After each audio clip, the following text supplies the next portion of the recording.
ಕೆಲವೊಬ್ಬರ ಮನಸ್ಥಿತಿ ಎಷ್ಟೊಂದು ಎಕ್ಕೊಟ್ಟು ಹೋಗಿರುತ್ತೆ ಅಂದರೆ, ಅವ್ರಿಗೆ ನಾವು ಎಷ್ಟೇ ಪ್ರೀತಿ ಕಾಳಜಿ ಅದೇನೇ ತೋರಿಸಲಿ,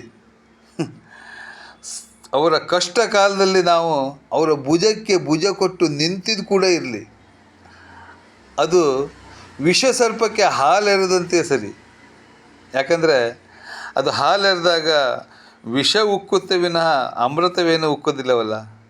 ಹಾಗೆ ಅದೇನೇ ಮಾಡಿದ್ರೂ ಅವರು ತಮ್ಮ ಬುದ್ಧಿಯನ್ನು ಮಾತ್ರ ಬಿಡಲ್ಲ. ನಾವೇನಾದರೂ ಒಳ್ಳೇದಾಗ್ತೇವಂತ ಗೊತ್ತಾದರೆ ಅದನ್ನು ಸಹಿಸ್ಕೊಳ್ಳಿಕ್ಕಾಗದೆ ಅಡ್ಡಗಾಲು ಹಾಕಿಬಿಡ್ತಾರೆ.